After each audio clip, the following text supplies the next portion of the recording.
What's up, guys? It's John Hamilton here, and I'm here to tell you about what we have coming into this week in the next couple weeks with PGA golf tournaments. Also, a whole bunch of news with the NFL.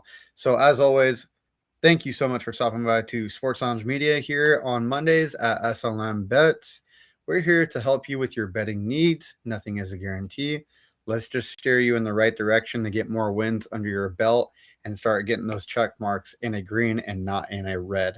All right. So, first off, as always, if you have any conditions or you feel like you're falling into a trap of gambling and it's taking over your life, please call 1-800-GAMBLERS. They're there to assist you with your betting and kind of help you get more reconstructed in a foundation of positive and healthy standards for yourself. Moving forward, also, I want to thank the Mogul Brand and Diamond Company for sponsoring this video, Sports Lounge Media as well, and a big shout out to Mike and everyone on the team for putting this wonderful company together. We appreciate it very, very much. So, as always, I'm John. Let's help you out. Let's talk about some bets. First thing I want to really jump into is going to be this one here. We got a couple big tournaments going on this particular week right now, and we can go back to it. But right now we have the Charles Schwab, which is a very infamous and famous tournament that we have going on here. Avberg has been playing out of his mind lately. So is Russell Henley. Some of the bigger names aren't going to be doing this. You do have Hideki Matsuyama and Ben Griffin, Ricky Fowler.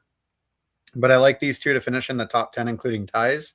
Golf is really fun that way because tons of ties happen throughout tournaments. And with tournaments, you're going to be seeing a lot of people finish if they make the cut, obviously, after day 2 into day 4, you're going to be seeing a lot of people finish ties.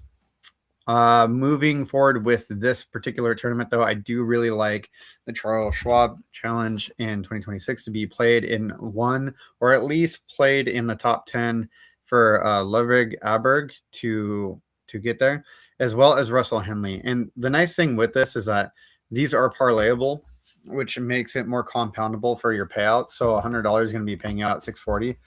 I think this is a solid take. I think this is a solid pick. Obviously, if you guys want to follow more of my particular bets, my exact bets week to week, all you have to do is go to sportsloungemedia.com. There's going to be a subscription service click button that you can put in there.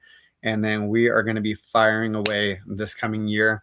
And we want to put some money in your pockets. Best way to do that is by following my bets. Now, you'll get more information on that as time comes in, but you're going to see a huge increase in influx of a lot more bets and props to be putting out there that I'm going to be putting out for you. We're here to just talk about really good options for you and how to bet golf. So golf is great. It's year round. There's a lot of players that take time off, but there's a lot of players that are shooting for that number 1, 2, 3, 4, 5 spot in the world in their ranking. So these two players are playing really well. I like the consistency. Russell Henley's been playing an amazing short game. So I have a really strong belief that he's going to be finishing in the 1.2 to 1.3 putts on average. And then Aberg is going to be finishing in that as well. Aberg is also fairway connecting a lot. And there's a lot of good security with Aberg finishing in the top 10. So $100 payout, 640. That's really not bad. A plus 550 is amazing. Obviously, you get paid back your initial bet plus the payout percentage. And that is how typical betting works. Obviously, if it was like a negative 210, you're going to be taking a portion of the 21% away from your initial bet to get paid. So it really just compounds, you know. And I like Ben Griffin. You could add Ben Griffin in there, and that's going to make it a $2,300 payout. But we'll see what happens with this tournament. Moving down, you can kind of see we have Keegan Bradley. And then, you know, Thorborn Olsen, that's not even a bad pickup either. So there's a lot of people and things can happen. People play golf is one of the most humbling sports of all time. You could be playing out of your mind day 1 by, you know, in day 4, you're at the bottom of the pack. Moving forward, we're going to take these out. We're going to go talk about the big one coming out. We have the U.S. Open. U.S. Open played by the amateurs and professionals together. A lot of qualifications go into this right now. Since it is a couple weeks out, they do have a lot of things that are going to be changing. Some players may or drop out or may not be playing or will be playing. I really like Rory McIlroy and how he's been playing. If you guys saw the Masters, that was just insane. Him at a 700 is, to me, a no-brainer. Nothing is guaranteed, but man, Rory, to to go in and take the US and just do a full sweep at the big championship games would be wild. Plus 800 with Rory. I really like Rory. I like his play style. He's aggressive. He's stronger. He's more fit. His drives are further. He's pretty dialed in. We want to see how he finishes, though, in a couple of the other tournaments that we have going on. And that's going to be mainly what we have for golf right now. But football is crazy right now, guys. A lot of things are changing. A lot of people are picking up teams. And I want to talk about like kind of what Vegas has when you guys are seeing this. I want you guys to see this too. We have 4.5K people that place this, that the Rams are going to be going to their own house and winning Super Bowl. Look at the influx of people that believe in their team and who don't. If you think that Vegas doesn't notice this, they absolutely do. They find ways to always win their money. Okay. So that is why I'm here, to navigate you through the best little cracks in the concrete, so then we can take advantage of small wins and build up your book. And then you can start betting big on single money lines or whatever you want to do. Conferences are always a really interesting one. So you have like NFC winner that you can pick, an AFC winner. Who do you guys think? I don't know. I honestly feel like how Green Bay is in the top 4 is beyond me. And that might be coming to strength of schedule. A lot of that came out a couple of weeks ago, just to let you guys know the strength of schedule is out. The Bears got shafted. They have the hardest schedule. And the Bengals have one of the easiest. So Bengals have a lot of new pieces, including coach personnels. And Joe Burrow's come out and said, we're going to win a lot of games this week, or the season, I mean. And I believe him. I think Joe Burrow is one of the best quarterbacks in the league. He has a great arm. He has great wide receiver talent. And I think that now that the defensive players are being played together and we have a lot of things that are happening with the team, there's a lot of motion for the Bengals that have an opportunity to take the AFC North. So we'll see. We're also going to be talking about player futures. Player futures are a huge one. So a lot of things have swung. Matthew Stafford actually got increased, by the way. So if you placed a bet earlier, he only needed to go over 3,499 yards. Now he's at 4,000 yards. I think that's an easy under, by the way. And what's fun about this is like, okay, let's go pick divisions. So I absolutely think that Bills are going to be winning this. I really do think the Bengals are, and we're going to be talking about the futures for a long time. You guys need to lock this in. The sooner you can lock it in, the better, because not too much is going to change. And now that we know the strength of schedule, that plays a huge factor. There's no way Texans are winning that division. I absolutely have the Jaguars. Jaguars have a lot of momentum. They have a lot of great players that are now learning the playbook very well together. Chiefs, Chargers. You know what's funny? The Chargers kind of scare me this year. I think the Chargers are going to make a big push. And the Chiefs, I think they're going to show that Patrick Mahomes doesn't need to be a read option quarterback or a mobile quarterback. I think he's going to show this year that he's going to throw for more yards he's ever thrown for. I think they're going to give a lot of workload to Kenneth Walker, but not as much as people expect. I think, obviously go to Marshall for fantasy advice, but my personal feeling is that I don't think Kenneth Walker is going to get as many yards as people think. I think he's going to be around that 1,100, 1,150 mark, if I'm being real with you. But I think Patrick Mahomes is going to have a really good, strong year in the pocket. He's going to be dumping the ball off a lot. I do think that the Broncos are going to do it. I know that they got rid of Greenlaw and trade, and Bo Nix had that whole thing. But the bone that, especially I want you guys to understand, the bone that got fractured and broke, that bone is very minuscule in comparison to what could have gone on with this foot. It's something that you can't put vertical direct pressure on the foot created by the arch in his foot, which has a lot of outside pressure, which is where it broke. Now, it's an easy bone to break, and it happens over wear and tear over time, or from pressure on top of it that can cause the break, right? So it was a perfect storm for bad foot. He has already fully recovered. If you're seeing his practices right now, like, the boy's slinging it. He's gone winning percentages every time he's played. I think that, to be honest, he's the Chiefs' kryptonite. And I think that the Broncos are going to just take a sweep in this division. I really do. This is definitely like the AFC or the NFC West to the NFC East. Just like I said, it's a Rams division to lose this year. It really is solely dependent on Puka Nacua. There's a lot of pressure on him. I don't think there's anyone else there that I would really feel comfortable with saying that is adequate to replace Puka Nacua in that offensive scheme. It's their division to lose, and it's going to depend on Puka. But same thing with the Eagles. Look, that locker room in Philadelphia is not great, but it's better now, right? So there's a lot of things changing, and they have Lemon. Okay, well, let's see how positive this outcome is going to be for the Eagles, because I do have the Eagles winning. I have their floor being 9-7 and their ceiling being 13-4. And the Giants, though, are the biggest sleeper in that division. The fact that they're at the bottom of the list scares me. There's a lot of people that are wanting to play for New York right now, and it just means that they're making a giant push. Harbaugh's a great coach. Great coach. He knows how to get wins. You got Dart, Abdul Carter. You got all these people that really want to push for a win. I don't see the Cowboys doing it. They had one of the worst defenses in the league last year. The Commanders, I don't even know. They're such a weird team. I do have the Eagles. I don't like it, though. Don't think Lions. Okay, my take on Lions is here it is. Like, and all you Detroit fans, all you Lions fans, you're not going to like this. And you guys have a great team. The personnel on your guys' team is absolutely amazing. Your fan base is mostly good. Always quite a few bad apples in any fan base. But Detroit has declined every single year. And I called it before the season started. And then people called me crazy. And I said, you don't see what I'm seeing, and I know what I'm talking about. This is why I won my futures. Okay. Look, Detroit went from the NFC Championship game where Brock Purdy just smacked that butt, right? Came back and won. Cry about it. Then the next year, you guys went to the divisional playoff and lost. And then this last year, you guys didn't even make the playoffs.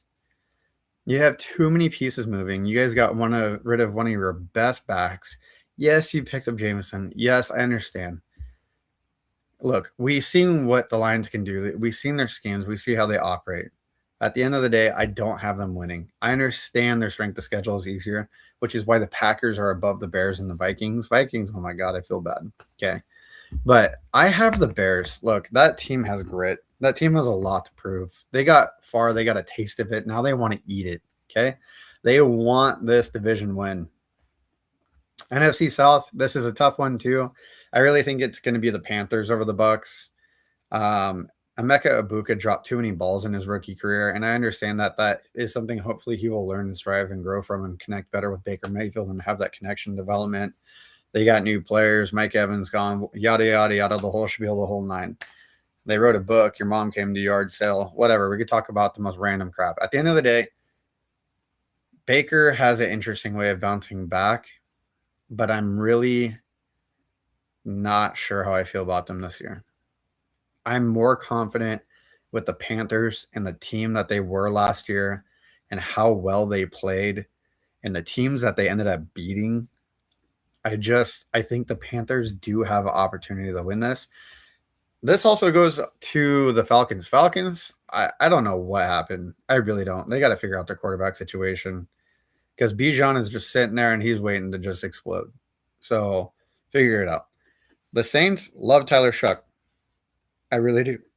Spencer Rattler might be one of the worst quarterbacks to have ever played NFL. I think he's a great quarterback. I think he had a bad situation. But the Saints have Tyler Shuck, and it fits the scheme better. Do I think that they're going to outtake this division? Probably not. I'm probably going to take the Panthers. Okay. I mean, and futures are going to change, guys. Like, you can do your own takes. You do whatever you want. I'm telling you what I think. And what I think is typically not wrong. Okay. 82% on an average of the last 4 years in betting is insane. That's better than Vegas by 11% on average. I'm trying to tell you guys, there's a reason why I have success. There's a reason why there's winners. I let my stats and my analytics, if you guys follow from the beginning to now, you guys already know. I don't need to explain this to you. But for all the newcomers coming into this and trying to understand what I'm talking about, I played the game at a high level. I've played for years. I know how the system is operated. I know the forecasts. I understand that weather and altitude affect it, player camaraderie, egos, coaching. I understand how all this takes effect. And that brings us to the hardest division in NFL to pick a winner. Okay. The NFC West. I'm going to tell you why. Cardinals, it's basically your Division III high school football team and a monster and a sea of monsters. Okay. Seattle Seahawks just came off a Super Bowl win. Less than 1.2% to do back to back and also win it. Okay. Not saying they can't. They got a great coach with Mike. They have good players. Sam Darnold, seasoned, experienced quarterback from 2018 to now. But you also have the Rams. You have Matthew Stafford, one of the best quarterbacks in the league. Yes, he's older. Okay. Look what he did last year. He has Devontae Adams. He's got Puka Nacua. Again, it's going to be solely dependent on Puka and how he responds. Okay. San Francisco 49ers probably have the best roster, in my opinion. Yes, there might be biasness there. Yes, I am a 49er fan. They might have one of the best rosters that we've seen the San Francisco 49ers have in probably 10 years. Not only that, they picked up an amazing defensive coordinator from Atlanta. Okay. I want to tell you, like, if this team stays healthy, I have zero threats of any team.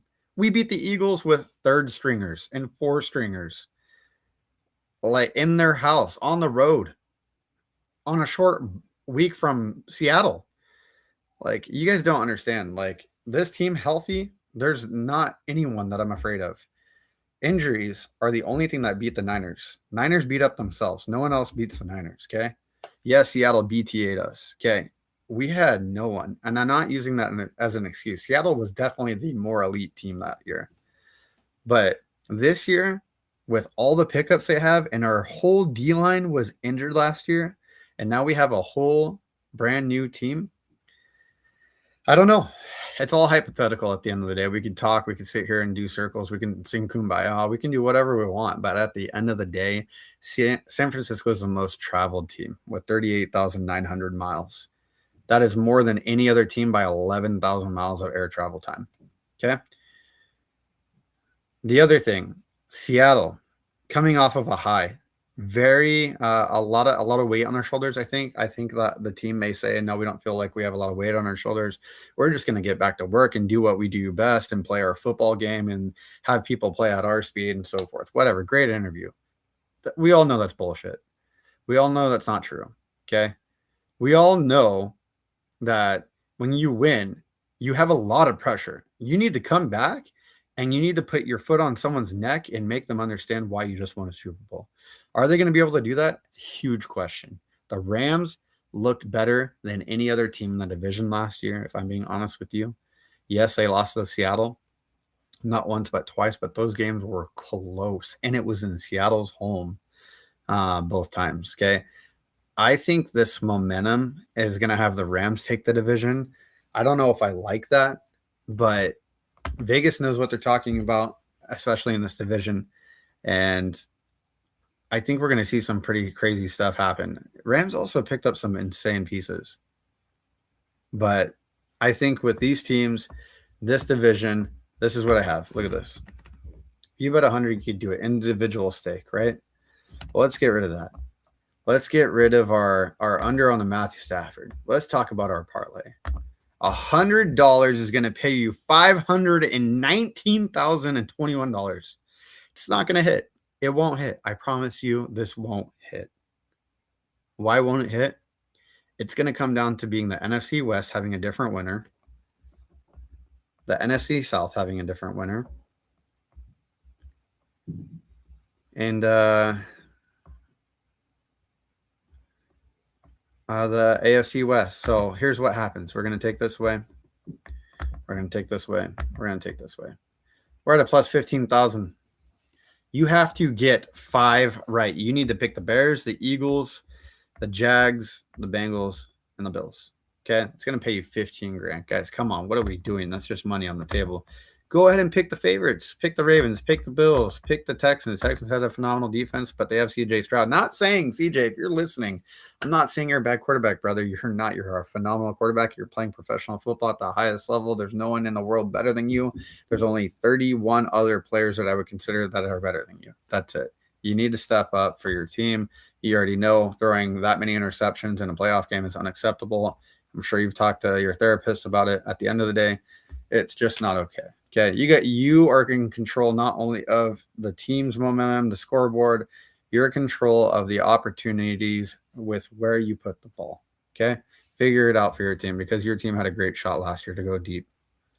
Kansas City Chiefs, sure, pick them. Yeah, take off the Bears, put the Lions on. That's great. Yeah, pick the Bucks, pick the Rams, guys.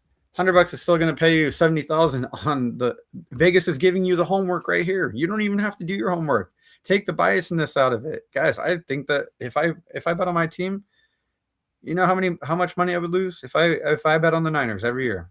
I'm telling you guys right now. Take the favorites, put a little bit down on it. It's not going to hurt you, okay?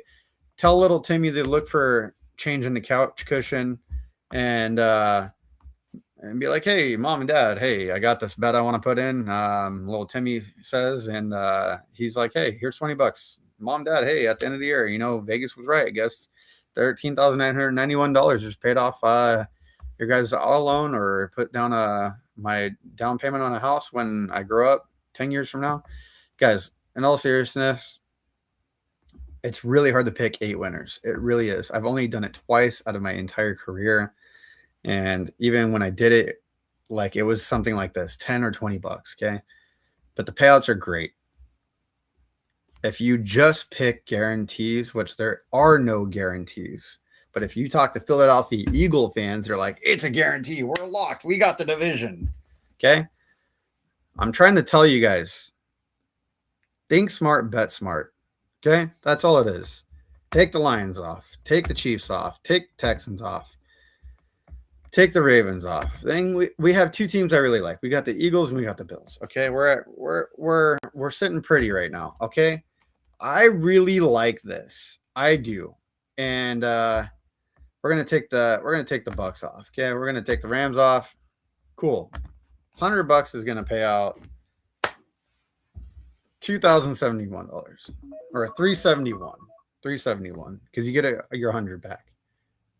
I'm telling you, futures are broken. So many people don't even know about it, and the people that know about it don't even know how to bet it. They're like, oh, the Jets got Geno Smith, and he's a godsend, and he's amazing. No, bro, like he is amazing at throwing interceptions. And what do bad quarterbacks do? They dump it off to their tight end. So make sure you pick up that tight end in your fantasy draft. Go see Marshall experience, guys. He'll put you in the right direction. Guy's a freak of nature. Okay, he knows what he's talking about. He's the man. Futures, guys, fast futures. Okay. It's a category that I liked for a long time. Most passing touchdowns after 3 weeks. I love this. Okay. Vegas loves this. This is how Vegas makes their money. You're like, oh my gosh, yeah, holy moly. It's got to be Joe Burrow. 3 passing touchdowns. Oh my gosh, it got to be the most. I don't know. But you know who I do like? You know who doesn't run the ball a lot and didn't have a lot of success running but put up a lot of points? Dak Prescott. I do. I think he's great. I think he has – I don't like Cowboys. I'm not a fan of the Cowboys. Everyone knows I don't like Cowboys. Not because I'm a Niner fan. I just don't like it. I don't. But that's okay. We got to leave the biasness out the door, guys. If you want a seat at the table, the biasness has to be at the door. Brock Purdy could do it too. You guys saw the Indy game. You guys saw the Chicago game. That boy knows how to sling a ball. Anyone that says different, got to be a Jalen Hurts fan. So let's talk about some other stuff. Rushing leaders, first 3 weeks. I'm not going to say Christian McCaffrey because Christian McCaffrey is receiving running back. He also can rush the ball better than anyone on this entire league. But Derrick Henry's getting old. We saw a lot less productivity and also a lot of fumbles. It was a weird year for him. Jonathan Taylor, I think they're going to focus on the wide receiver core more than the running game. I think everyone knows Jonathan Taylor can run the ball very well. Jahmyr Gibbs is a phenomenal option. But you know what's interesting to me, and this is going to throw you guys off? I think Josh Allen's actually going to get the most rushing touchdowns in the first 3 weeks. I think he's going to put that team on his back. If you guys saw how upset he was crying. His team saw the reaction. His team was crying. That team supports Josh Allen. That city has Josh Allen's back. There is not a city in the entire world that I think that loves their quarterback more than Buffalo. And that is the truth. Receiving leaders, guys. Jamar Chase, Devontae Adams, Amon-Ra, Nico Collins, Jackson Smith, and Jigba. I'm telling you right now, for touchdowns, I might put Puka Nacua, guys. If he comes back, I'm telling you, there's a lot on Puka. There's a lot on Puka. Guys, this is going to pay you $1,900 if he gets it. 100 to 19. That is a nice bet. Any X or player X right here. Check this out.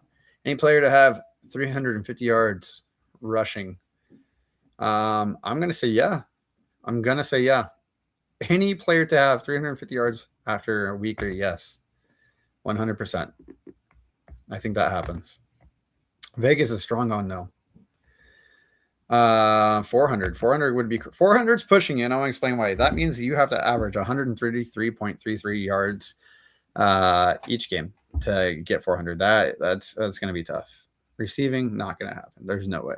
I don't think the receiving 450 happens. There's too many good wide receivers on the left side and the right side of the ball. A lot of good tight ends and running backs are now taking dumps for dump passes. It just happened. Also, clip that, by the way. That's hilarious. Teams. Arizona Cardinals have 1 win after 5 games. 2 wins. Guys, we could do. What if the Cardinals come out and just shock the world with 5 wins? Are you kidding me? Little Timmy's going to give me that option to make $50,000 on $100? Guys, $10, I'll pay you $5,000. That I mean, you have to. You have to. They win their first 5 games. That's incredible. Imagine. No, but I could see 3. I could see 3 happening. Falcons win 2. Guys, this is too easy. I mean, they have to win a game. They have to win a game. Can you compound these? Let's find out. Little Timmy's asking, hey, Dad, can you compound these parlays and see the Ravens think they're going to win 3? Ooh, they're reversing it on you.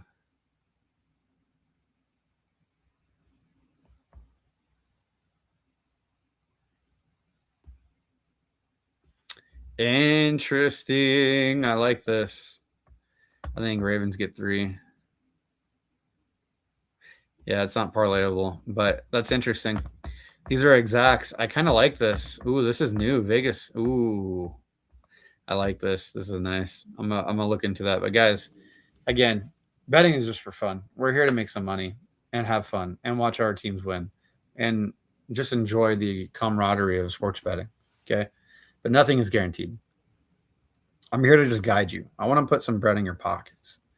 You need to follow me. You guys need to subscribe. If you're not subscribing, you're wasting your time.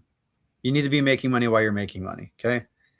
Let's do it together. As always, I appreciate you being here. My name's John Hamilton. Thank you guys so much for everything that you guys do, your support, your love, everything. If you guys have any questions, please reach out here all the time. Much love.